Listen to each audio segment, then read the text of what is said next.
let's say you're socially anxious. Okay, so what happens when you're socially anxious? You go to a party, your heart's beating. Why? The party is a monster. Why? Because it's judging you. And it's judging you, it's putting you low down the dominance hierarchy, because that's what a negative judgment is. And that interferes with your sexual success. And that means that you're being harshly evaluated by nature itself. Right? So you are confronting the dragon of chaos when you go into the social situation. And so what do? You're like this, right? You hunch over, and that's low dominance. I'm no threat. It's like, well, that's not going to get you very far. You know, but that's a logical thing to do in the face of a tyrant. So I'm no threat. You know, you look at the king and you're dead. I'm no threat. I'm hunched over. And then what's happening internally? What are people thinking about me? What are people thinking about me? Am I looking stupid? Am I looking foolish? Geez, I'm awkward. I hate being here. Man, I'm sweating too much. It's all internalized, right? It's all self-focused. The eye isn't working. What do you tell people? Don't stop thinking about yourself, because you can't. It's like, don't think of a white elephant. White elephant, white elephant, white elephant. You can't tell someone to stop thinking about something because they get caught in a loop. What you do with socially anxious people is you say, look at other people. Look at them, right? Why? Because if you look at them, you can tell what they're thinking. And then unless you're terribly socialized, and some people are. Some people have no social skills, and so the reason they can't go to a party is because they don't even know how to introduce themselves. Like no one ever taught them how to behave.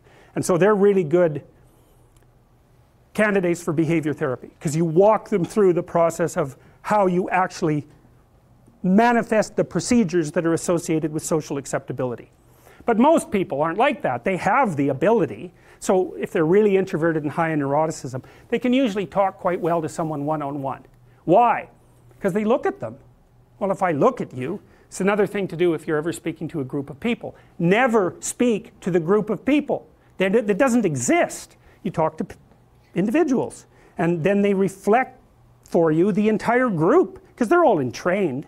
So you look at one person, they broadcast to you what everyone's thinking, and you know how to talk to one person. So it's easy. So as soon as you focus on the person, not you, you push your attention outward, use your eye, you push your attention outward, and you start watching. Well, then all your automatic mechanisms kick in, and you stop being awkward. Because if we're talking, and I'm looking here, I don't know what you're going to do next, and I'm going to put disjunctions into the, they're like bad chords in the melody of our conversation. And the reason is I'm not paying attention. So that's why the eye is the thing at the top of the pyramid. It's like the thing that enables you to win the set of all possible dominance hierarchies is the eye. Pay attention. Pay attention.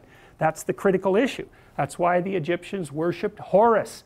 That's why Horus was the thing that rescued Osiris from the depths. It's the capacity to pay attention. What do you pay attention to most? What your right hemisphere signals as anomalous. It attracts your attention. It's like, this isn't going quite right. I'm not looking at that. Wrong. That's what you look at. That's what you look at. What's not going right, because that's the terrible monster that might eat you, but it's also the place you get all the information.